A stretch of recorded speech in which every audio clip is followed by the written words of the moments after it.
So kay Arlene, pwede mong hiritin yun. Depende sa mga anak niya kasi para sa anak niya lang din yun eh. Kung walang hilig sila, sabi ko, may pera lang. Pwede natin bilihin yun. Ang ganda, Bispan.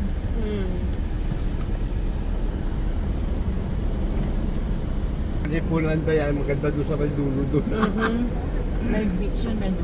Oh, may beach. Pag beach pa yun, Tapos may ilog, may bukala, yung pwede ka May mag... fish pan yan, may fish pan. Yung sa tsaka yung mga nipa. Kaya hindi ko na mahala kayo dyan. Oh, sumasan sita, binigay ko na yung para sa inyo. Pag sa ako pa rin nagbabayad ng taxes na. Yun lang. Yun lang. Pag lahat ng mga property nila, ako nagpapayad. Binigay ko na sa kanila. Yan tapat ng dyan, kaya apo ko yan. Yan, para sa apo, hindi na kay Prince ha, sa anak niya. Sa apo na, dito, harap ng bonbon. Yung may blue na bako. Ito na. Ginawang bodega. Dito na kayo. Yay! Salamat. Salamat po. Thank you so much Yan, po. kanina to yung... Ay, ito. Oh. Preparation eh. Sa akin yan, binili ko ng mag-asawa na kami ng 30,000. Oo, mura pa po kasi ang lupa nun. Million na ngayon yan. Opo. Oh, million talaga. Sige na, dito na kayo. Thank you po. Ayun, meron kaming napasimba. Kuya Junjun.